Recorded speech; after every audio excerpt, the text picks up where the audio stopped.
Chapter 7. When Calidrosa Wynne joined the queue behind the Light Skirt Tavern at noon, there were already 200 women standing behind the brothel. 2 hours later, when the line started moving, it was 3 times that.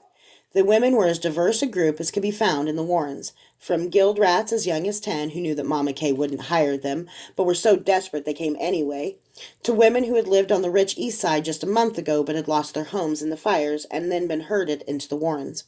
Some of those were weeping. Others just wore vacant expressions, clutching shawls tight around them. And some were long-time rabbits, laughing and joking with their friends. Working for Mama Kay was the safest gig a rent girl could get.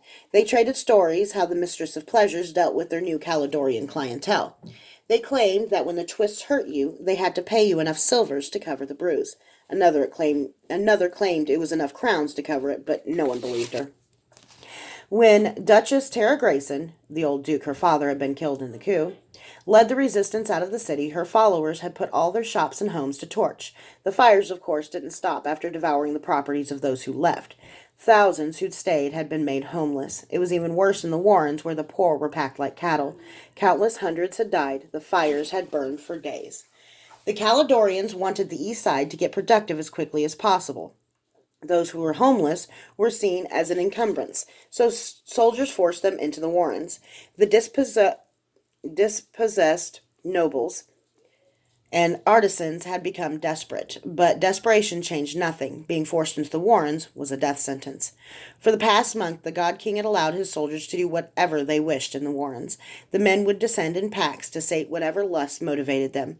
Chanting that goddamn prayer to Kali, they raped, they killed, they stole the rabbits' meager possessions merely to throw them in the river and laugh. It seemed it couldn't get worse, but after the assassination attempt, it had. The Caledonians had moved through the Warrens in an organized fashion, block by twisting block. They made mothers choose which of their children would live and put the other to the sword. Women were raped in front of their families. Witches played sick games, blasting off body parts. When anyone offered resistance, they rounded up and publicly executed dozens. There were rumors of safe hideouts deeper in the Warrens, underground, but only people well connected in the Sakage could get into those. Everyone had places to hide. But the soldiers came every night and sometimes during the day. It was only a matter of time before they caught you. Beauty had become a curse. Many of the women who had lovers or husbands or even protective brothers had lost them. Resistance meant death.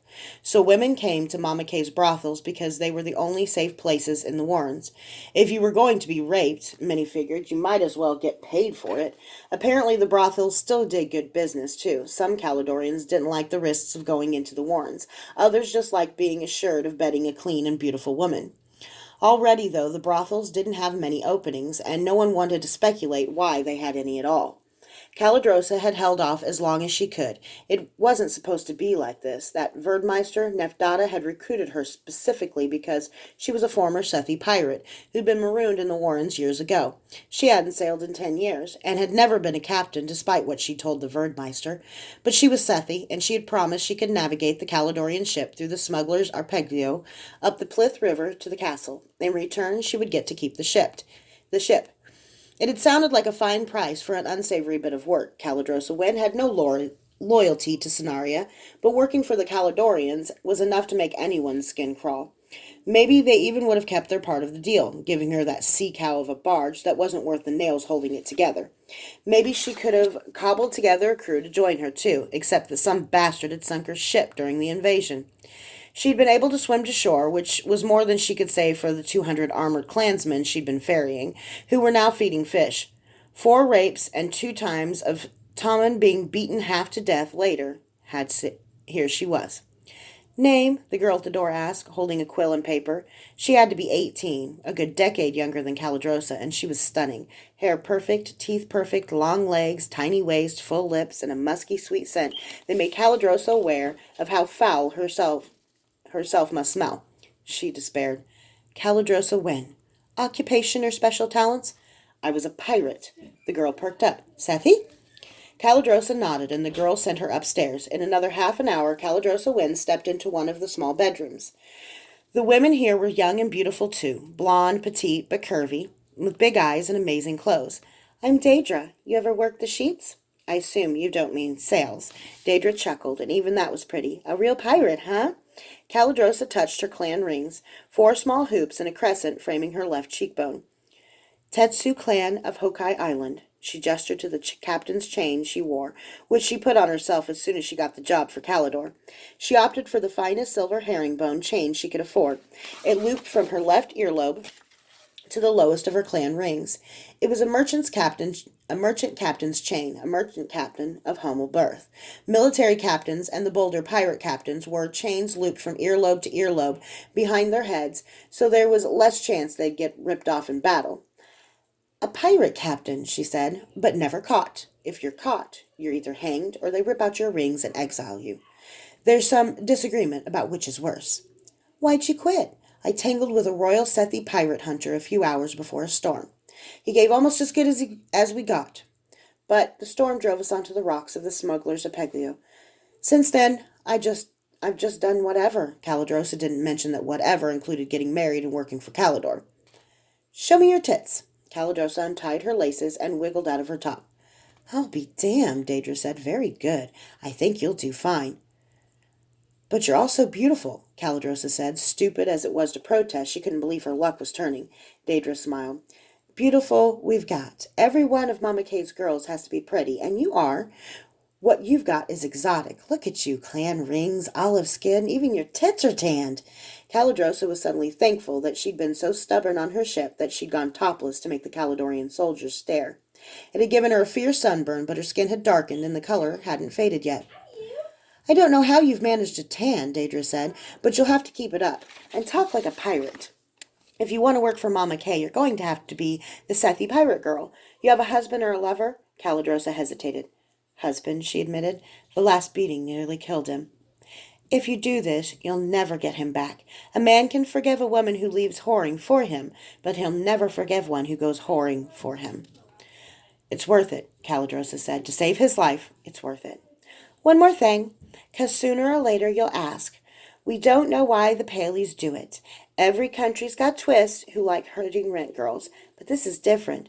Some will take their pleasure first and only hurt you afterward, like they're embarrassed. Some won't hurt you at all, but they'll brag afterward that they did and pay Mama Kay's fines without complaining. But they'll always say those same words. You've heard them? Calidrosa nodded. Calivos, something or other.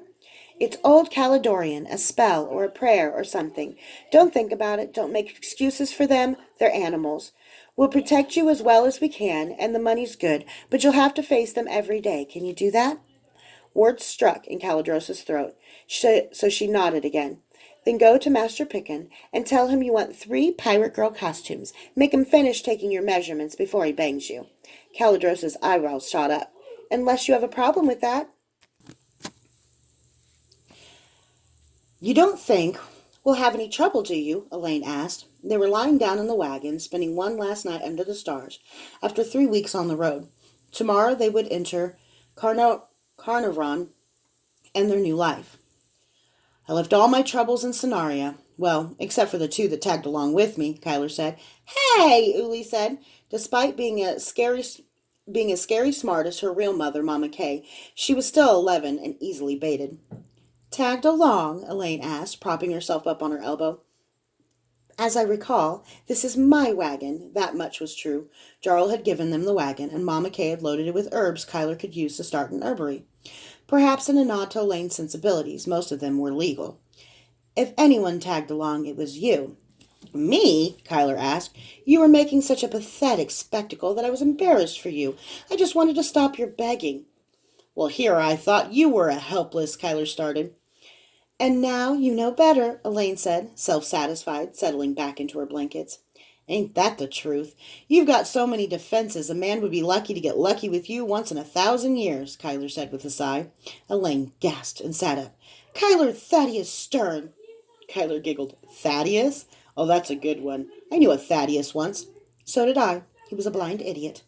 Really? Kyler said, his eyes dancing. The one I knew was famous for his gigantic... Kyler! Elaine interrupted, motioning toward Uli. His gigantic what? Uli asked. Now you did it, Elaine said. His gigantic what, Kyler? Feet. And you know what they say about big feet, he winked lasciviously at Elaine. What? Uli said. Big shoes, Kyler said. He settled back down in his own blankets, as smug as Elaine had been moments before. I don't get it, Uli said. What's it mean, Elaine? Kyler chuckled evilly. I'll tell you when you're older, Elaine said. I don't want to know when I'm older. I want to know now, Uli said. Elaine didn't answer her. Instead, she punched Kyler in the arm. He grunted. Are you two going to wrestle now? Uli asked. She had climbed out of her blankets and was sitting between them. Because you always end up kissing. It's gross. She scrunched up her face and made wet kissing noises. Our little contraceptive, Kyler said. Much as he loved Uli, Kyler was convinced that she was the only reason that after 3 wonderful weeks on the trail with the woman he loved, he was still a virgin. Well, will you do that again? Elaine asked Uli, laughing and wisely heading off the what's a contraceptive question. Uli scrunched her face and made the kissy sounds again, and soon the three of them dissolved in laughter that devolved into a tickle fight. Afterwards, sides aching from laughing so hard, Kyler listened to the sounds of the girls' breathing. Elaine had a gift for falling asleep as soon as her head touched a pillow. And Uli wasn't far behind. Tonight, Kyler's wakefulness was no curse. He felt his very skin was glowing with love. Elaine rolled over and nuzzled on his chest. He inhaled the fresh scent of her hair. He could remember having felt so good, so accepted in his entire life. She would drool on him, he knew, but it didn't matter. Drool was somehow cute when Elaine did it.